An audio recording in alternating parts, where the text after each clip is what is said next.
Opposition leader Omar Ayub نے کہا ہے کہ 2 مئی اور 26 نومبر پر کمیشن نہ بنانے پر ہم نے مذاکرات ختم کیے۔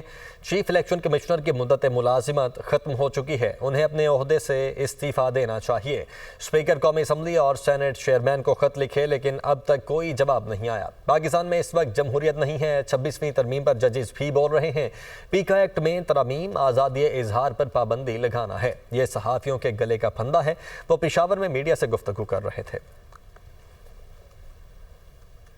Chief election commissioner of Pakistan اور اس کے 2 کمشنرز کی مدت ملازمت ختم ہو چکی ہے۔ وہ اپنے عہدوں سے مستعفیوں کے سائٹ پہ بیٹھے، ان کی مدت ملازمت ختم ہو گئی ہے۔ اور 15 جنوری 2025 کو میں نے اسپیکر نیشنل اسمبلی کو خط لکھا، شبلی فراز صاحب نے سینٹ چیئرمین کو خط لکھا کہ فی الفور پارلیمنٹری کمیٹی جو ہے وہ بٹھائی جائے، بنائی جائے، اور جو چیف الیکشن کمشنر اور آپ کے 2 کمشنرز ہیں ان کی تعیناتی کے لیے نام فائنلائز کیے جائیں۔